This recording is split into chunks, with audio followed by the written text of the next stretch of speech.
सदगुरु महाराज की जय। संत मत के वर्तमान आचार्य पूज्यपाद महर्षि हरिनंदन परमहंस जी महाराज का प्रवचन।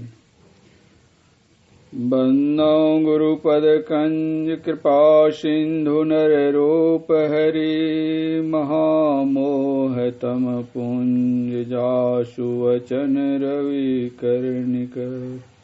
आदरणीय सज्जन वृंद तथा आदरणीय माताओं एवं भक्तिमती बहनों, संत कबीर साहब की वाणी देखिए।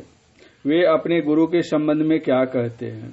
सतगुरु की महिमा अनंत, अनंत किया उपकार, लोचन अनंत उघारिया, अनंत दिखावन हार।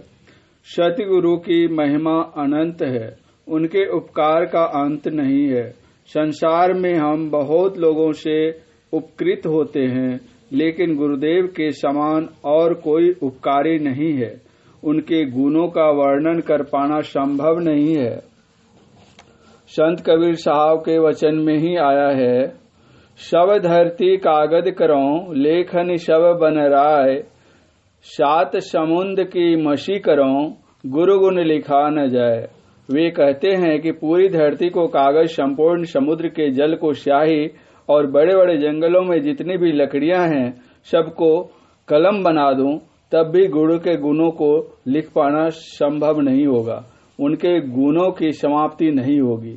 हम लोगों का अवश्य ही कुछ पुण्य रहा होगा कि ऐसे संत सदगुरु के दर्शन, उनकी सेवा का अवसर हमें इस जन्म में भी प्राप्त हुआ। सदगुरु ने अपनी शरण में हमें रखकर कृतार्थ किया।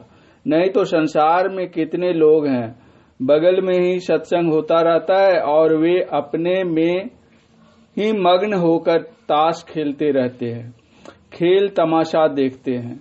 सत्संग में सभी आवे, मनोयोग पूर्वक सत्संग सुने, ऐसा नहीं होता। आप सभी लोग सत्संग में आए हैं और सत्संग वचन सुन रहे हैं, गुरु महाराज के ज्ञान का श्रवण कर रहे हैं। यह अवश्य ही आपका पहले का संस्कार है। पहले का संस्कार ही आपको प्रेरित करके यहाँ ले आया है। गुरु महाराज की शरण में हम लोग पहले से ही हैं, इसी जन्म में उनकी शरण में है, ऐसा नहीं। यह जन्म जन्मांतर का संस्कार है, इसीलिए इस संस्कार का पलड़ा भारी है। हम संसार में हैं, स्वाभाविक है कि संसार के संस्कार का पलड़ा का प्रभाव भी हम पर हो, किंतु जन्म जन्मांतर के संस्कार का प्रभाव हम पर अधिक है और उसी सबल संस्कार के कारण हम गुरु महाराज द्वारा बताए मार्ग पर चलने को प्रस्तुत हैं। यह भी सच है कि अभी हम में यह क्षमता नहीं है कि हम आर पार देख सकें, लेकिन गुरु महाराज हमें बड़े प्रेम और स्नेह से समझाते हैं कि बेटा, आवागमन के चक्र में पड़कर तुम बहुत दुख भोग चुके हो, बहुत कष्ट झेल चुके हो। अब अपना कल्याण करने का यह अवसर तुम्हें प्राप्त हुआ है, इसलिए चेतो और चेत कर इस काम में लग जाओ। पूजा पाठ, यज्ञ, हवन आदि के लिए सांसारिक सामग्री की आवश्यकता होती है, लेकिन ध्यान भजन के लिए तुम्हें कुछ भी नहीं चाहिए। केवल भक्ति भाव, मनोयोग और दृढ़ निश्चय चाहिए। यह सबसे होने योग्य है, राजा महाराजा से भी और दीनहीन जन से भी। गुरु महाराज का ज्ञान सबके लिए है। वे सबको समान रूप से एक ही ज्ञान देते हैं, सबको एक ही पथ दिखाते हैं, एक ही रास्ते पर चलने को प्रेरित करते हैं। इसके लिए किसी बाहरी उपकरण की आवश्यकता नहीं है, बल्कि बाहर में जो कुछ प्राप्त है उसे भी ध्यान के समय मन से हटा देने को कहते हैं। मन से जो कुछ पकड़े रहते हो उसको मन से हटाकर अलग कर रखो, तब ध्यान होगा। यदि उसको मन से पकड़े रहोगे तब ध्यान बनेगा नहीं। राधा स्वामी संप्रदाय के जो प्रथम गुरु थे, उनका नाम सेठ शिव दयाल सिंह जी था। उनके बारे में कहा जाता है कि वे ऐसे संत थे जो सादे वेश में रहते थे। उनके बाद भी इस संप्रदाय में जितने संत हुए, सभी ने उन्हीं का अनुसरण करते हुए सादा वेश ही धारण किया। सेठ शिव दयाल जी के शिष्य राय बहादुर शालिग्राम साहब हुए। वे बहुत ऊंचे पद पर थे, पोस्ट मास्टर जनरल थे। अंग्रेजों के जमाने में उन्हें राय बहादुर की उपाधि प्राप्त हुई थी। उनके बारे में कहा जाता है कि वे गृहस्थ थे, स्त्री पुत्रादि से उनका घर परिपूर्ण था, फिर भी वे बहुत बड़े ज्ञानी संत हुए। वे घर में रहते थे, सारा गृह कार्य करते थे, लेकिन अलिप्त भाव से। एक बार वे एक सत्संग में बैठे हुए थे। उनका पुत्र पहले से ही बीमार था। घर से खबर आई कि बेटे की हालत अच्छी नहीं है। राय बहादुर जी ने कहा, अच्छा भाई, जो दवा चल रही थी अगर उससे लाभ नहीं है तो किसी दूसरे डॉक्टर को बुलाकर दिखा दो। इतना कहकर वे सत्संग में पुनः रम गए। थोड़ी देर बाद फिर खबर आई कि अब हालत और भी गंभीर हो गई है, घर बुलाया है। वे बोले, मैं घर जाकर उसे कुछ लाभ पहुंचा सकूं ऐसा तो संभव नहीं, इसलिए जो चिकित्सा संभव हो करो, जहां तक हो सके उसकी सेवा में भी कमी न होने दो। यह कहकर उन्होंने आगंतुक को भेज दिया। सत्संग का कार्यक्रम चलता रहा और वे उसमें विराजमान रहे। थोड़ा ही समय बीता था कि खबर आई उनके पुत्र ने शरीर त्याग दिया है। राय बहादुर जी ने खबर सुनी और बोले, अच्छा, यह तो संसार का नियम है, जो उगवे सो अथवे, जामे सो मरी जाए, जो चुनिए सो ढही पड़े, फूले सो कुम्हलाए।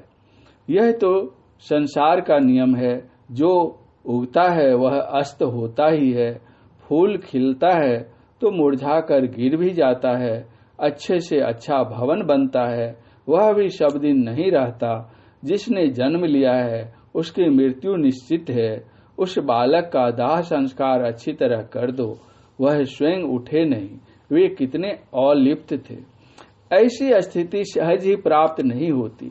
योग साधन ध्यान भजन करते करते जब साधक आत्मदर्शी हो जाते हैं तब शरीर का ज्ञान नहीं रहता। वे शरीर भाव में नहीं, आत्म भाव में सबको देखने लगते हैं। वे जानते हैं कि आत्मा अजर है, अमर है। वे किसके लिए रोएंगे? यह स्थिति तो बहुत बाद की है, जो संत लोगों को ही प्राप्त होती है। इसीलिए संत लोग हमें समझाते हैं कि घर परिवार में रहो, स्त्री पुत्र आदि के साथ रहो, घर संसार के सारे कार्य करो, लेकिन सबसे अलिप्त रहो, अनासक्त होकर रहो। फल क्या होगा? अनासक्त भाव में रहने पर ध्यान भजन में मन भागेगा नहीं, वह एकाग्र होकर ध्यान भजन में लगा रहेगा। यही ध्यान भजन हमें क्रमशः ऊपर उठा ले जाएगा और होते होते इस जन्म में नहीं तो किसी न किसी जन्म में हमें अवश्य मुक्ति दिला देगा। हमारे सद्गुरुदेव ने सबके लिए कल्याण का यही मार्ग बताया है। हम सभी आश्वस्त रहें कि इसी मार्ग पर चलने में हमारा परम कल्याण है। सुखदेव जी इस काल में नहीं हुए थे, लेकिन उनके शिष्य चरणदास जी महाराज इसी युग में हुए थे। चरणदास जी का काम पूरा नहीं हुआ, लेकिन उनकी अपने गुरु सुखदेव जी में अटूट आस्था थी। वे अपने गुरुदेव से हट कर बैठे कि वे उसी रूप में आकर उन्हें दर्शन दें। शिष्य के हट, उनकी आस्था और विनम्रता भरी पुकार को गुरु सुखदेव जी ठुकरा न सके और उन्होंने उसी रूप में आकर उन्हें दर्शन दिए। गुरु सर्व समर्थ होते हैं। वे अनेक रूप धारण करके अपनी शक्ति दूसरों को देकर अथवा अपने शिष्यों को अधिकृत करके भक्तों का उद्धार और कल्याण करते हैं। सिखों के 9वें गुरु थे गुरु तेग बहादुर। उनके एक व्यापारी शिष्य थे, व्यापारी शिष्य जो समुद्री जहाज से विदेश गए हुए थे। जब वे बहुत सारा धन और कीमती द्रव्याभूषण आदि जहाज पर लाद कर वापस आ रहे थे तो अचानक समुद्र में तूफान उठा। जहाज पर नियंत्रण घटने लगा और शीघ्र ही ऐसा लगने लगा कि यह अगाध समुद्र जहाज को निगल जाएगा। संकट की इस घड़ी में उन्होंने अपने गुरु महाराज को याद किया। उन्होंने प्रार्थना की कि हे गुरु महाराज, आप ही रक्षा करने वाले हैं, किसी प्रकार मेरी रक्षा कीजिए। सकुशल घर पहुंच गया तो आपके दर्शन करूंगा और श्री चरणों में 500 अशर्फियां अर्पित करूंगा। लगता है गुरु महाराज ने उनकी प्रार्थना सुन ली। जल्दी ही समुद्र शांत हो गया और वे सकुशल अपने घर पहुंच गए। घर पहुंचते ही उनको जानकारी मिली कि गुरु महाराज ने शरीर त्याग दिया है।